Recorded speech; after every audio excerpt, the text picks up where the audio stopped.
సమరయలో వాక్యం చెప్పారు. അവൻ പ്രസംഗിച്ചുകൊണ്ടിരുന്നപ്പോൾ ఆ పేతురు వాక్యం చెప్తుండగానే പരിശുദ്ധാത്മാവ് അവരുടെ മേൽ വന്നു. పరిశుద్ధాత్మ వారి పైన దిగి వచ్చింది. പരിശുദ്ധാത്മാവ് ഇറങ്ങി. పరిశుద్ధాత్మ దిగి వచ్చింది. ഇന്ന് രാത്രികാലം തിരിച്ചറിയുക. ఈ రాత్రి మీరు కూడా అర్థం చేసుకోవాలి. നമ്മുടെ ഇടയിൽ പരിശുദ്ധാത്മാവ് ഇറങ്ങണം. మా మధ్యలో మన లోపల పరిశుద్ధాత్మ దిగి రావాలి. പരിശുദ്ധാത്മാവ് എന്തിനു വരുന്നു? అది ఎందుకు వస్తున్నారు? ഓ നിങ്ങളെ പോലെ കാഴ്ചക്കാരായിരിക്കാനല്ല. మీరు కూర్చున్నట్టుగా చూడడానికి కాదు. പ്രതികരിക്കുന്ന പരിശുദ്ധാത്മാവ്. స్పందించే పరిశుద్ధాత్మవే. അത്ഭുതങ്ങളെ ചെയ്യുന്ന పరిశుద్ధాత్మ అద్భుతములు చేస్తారు. നമ്മുടെ ജീവിതത്തിന്റെ തെറ്റ് ചൂണ്ടിക്കാണിക്കുന്ന പരിശുദ്ധാത്മാവ്. మన జీవితంలో ఎక్కడ తప్పిపోతున్నామో మనకి చూపిస్తారు. క్రీస్తులోకి, సువార్తలోకి, విడుదలలోకి మరలా మన తీసుకెళ్ళని పరిశుద్ధాత్మ. ఈ రాత్రి పరిశుద్ధాత్మ ఇక్కడ కార్యములు జరిగించును గాక.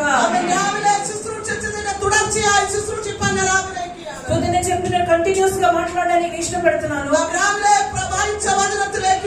పొద్దున్న చదివిన వాక్యంలోకి మరలా వెళ్దాం. అపోస్తల ప్రవృత్తి 27వ అధ్యాయం 25వ వచనం.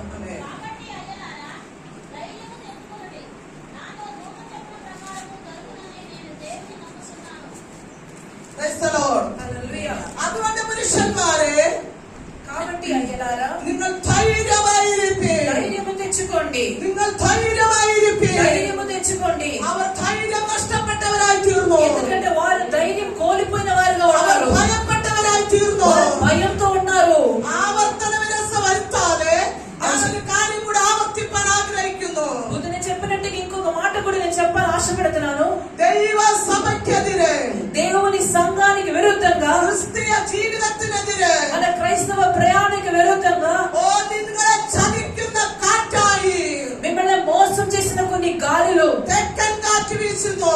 ఒక దక్షిణపు గాలి మనకు ఒక్కొక్కసారి సాధించు എന്ന് തോന്നിയ സ്ഥാനത്ത് ఒక్కొక్కసారి సమస్తం మంచిగా సాగుతుందని మనకు అనిపిస్తుంది. പൗലോസും കൂട്ടരും യാത്ര ചെയ്ത കപ്പലിന്റെ നേരെ ഒരു ചതിക്കുന്ന കാറ്റ് വീശുവാനിടയായി. వారి ఆలోచన సమకూడదని అనుకున్నట్టుగా ఫస్ట్ వారు అనుకున్నారు ఈ గాలి మంచిదని, వారిని మోసం చేసిన గాలిగా కనబడుతుంది.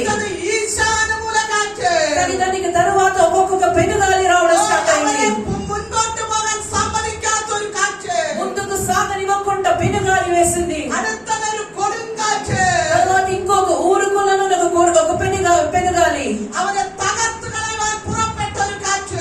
ఆ నావను నశింపచేయడానికి పెనుగాలి వచ్చింది. പൗലോസിനോട് ദൈവം പറഞ്ഞു. కానీ పౌలు గారితో దేవుడు చెప్పారు, പരിശുദ്ധാത്മാവ് പറഞ്ഞു. పరిశుద్ధాత్మ దేవుడు మాట్లాడారు.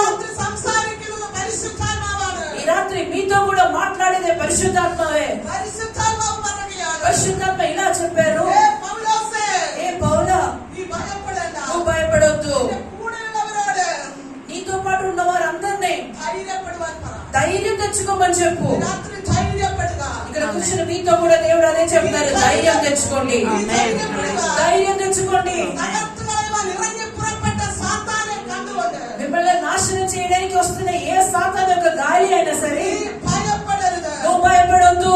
നീ ധൈര്യപ്പെടുക. మీరు ధైర్యం తెచ్చుకోండి. ദൈവത്തിന്റെ ആത്മാവ് നിങ്ങളുടെ ഇടയിൽ പ്രവർത്തിക്കുന്നു. ఆ దేవుని ఆత్మ మీతో మాట్లాడుతున్నారు. അവൻ പറയുന്ന ഇടത്തിലേക്ക് നാം കടന്നു വരുന്നു. పాత నిబంధనలు చూస్తే గనక പുറപ്പാട് പുസ്തകം 14ാം അധ്യായം, నిర్గమకాండ 14వ అధ్యాయం അതിന്റെ 13వ వచనం చదువుదాం.